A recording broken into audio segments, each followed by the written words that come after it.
सरवाड़ शहर में स्थित श्री मनसापूर्ण गणेश मंदिर में आज से शुरू हो रहे श्री नवकुंडात्मक श्री गणपति महायज्ञ एवं श्रीमद् भागवत कथा और रामलीला के आयोजन की तैयारियां हुई पूरी। इस अवसर पर भगवान गणपति की विधिवत रूप से पूजा अर्चना हुई।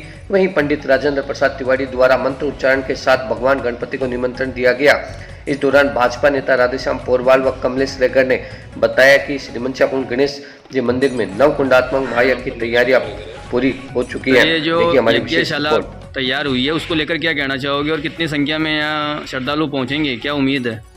ये यज्ञशाला जो तैयार हुई है, हमने तो सिर्फ सुना, हमारे पैदा होने से पहले 1974 में यहाँ पहले यज्ञ हुआ था और आज 50 साल लगभग 50 साल के बाद में पुनः यज्ञ होना जा रहा है। तो हमारे को भी उत्साह और उमंग है कि किस तरह से यज्ञ यहाँ गणेश जी महाराज की कृपा से होगा और सरवाड़ के सभी हिंदू सनातनी बंधु यहाँ पहुँचेंगे। आसपास के गाँव के जितने भी गणेश जी महाराज में आस्था रखते हैं उन सबके आने की उम्मीद है, क्योंकि गाँव घूम कर कमेटी बनाकर हम लोगों ने सबने इन्विटेशन दिया है और सभी के आराध्य देव मंगल कार्य में गणेश जी को सब लोग इनवाइट करते हैं। तो उसी के सानिध्य में गणेश जी महाराज की कृपा से ये यज्ञ हो रहा है। तो हम सबको एक उत्साह और उमंग के साथ में इसमें सम्मिलित होने का मौका मिल रहा है, जो कि एक सूर्य कृपा है।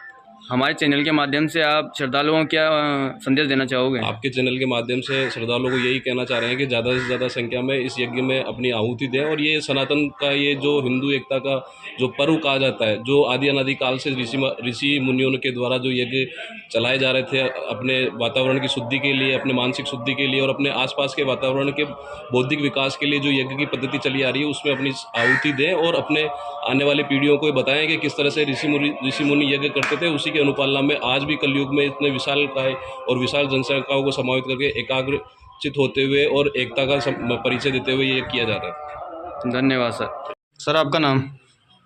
मेरा नाम तो राधेश्याम पोरवाल है और आप महाराज श्री हैं जी, इंडिया विरासत हैं। आपने ही प्रतिज्ञा की थी कि मैं गणेश जी के यहाँ पर यज्ञ करूँगा। आपने 2-3 महीने पहले यहाँ पर झंडा गाड़ करके ये तरह से यज्ञ करने की सूचना दी। ये यज्ञ होगा, कल शोभा यात्रा है, वो कहाँ से प्रारंभ होगी सर?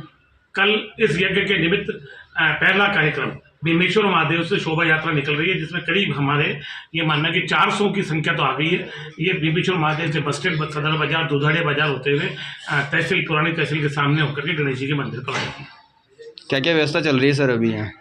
व्यवस्थाएं, यज्ञ कल से ही शुरू होने वाला है, तो सारी व्यवस्थाएं करीब हमें लगता है कि ये यज्ञ सरवाड़ नगर और सरवाड़ के आसपास के लोगों के माध्यम से ये संपन्न होने जा रहा है।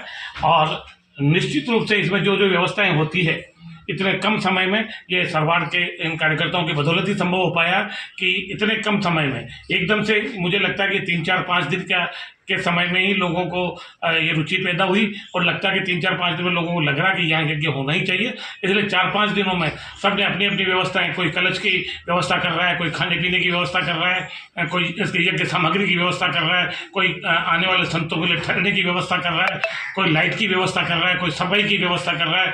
इन सब तरीके की सारी व्यवस्थाएं ऐसी पूरी अभी चल रही हैं और मुझे लगता है कि कल से विधिवत इस यज्ञ के प्रारंभ के पश्चात ये 15 से 23 तक यज्ञ होना है, तो पूरे सरवाड़ और उसके आसपास के लोगों की आहुति इसमें डलने वाली है। और मुझे लगता है कि 40 साल 50 साल के बाद में इस गणेश जी के सामने ये यज्ञ हो रहा है। निश्चित रूप से सरवाड़ के भले के लिए ये यज्ञ बहुत उपयोगी साबित हो। सर ये पहले भी हुआ था यज्ञ कुछ समय पूर्व, उस समय भी यहीं हुआ था? ये कह रहा हूँ 50 साल पहले गणेश जी के यहाँ सामने यज्ञ हुआ था। तो मुझे लगता है कि काफ़ी लोगों को तो पता ही नहीं है। जो मुझे लगता है कि 60 साल से प्लस वाले लोग हैं उनको पता है कि यहाँ पर यज्ञ हुआ था। अभी ये नई पीढ़ी के लोगों को ये यज्ञ स्थली पुरानी बनी हुई है और इसी यज्ञ स्थली को देख करके आप गुरु जी ने ये निर्णय लिया था कि मैं यहाँ पर यज्ञ करूँगा। धन्यवाद।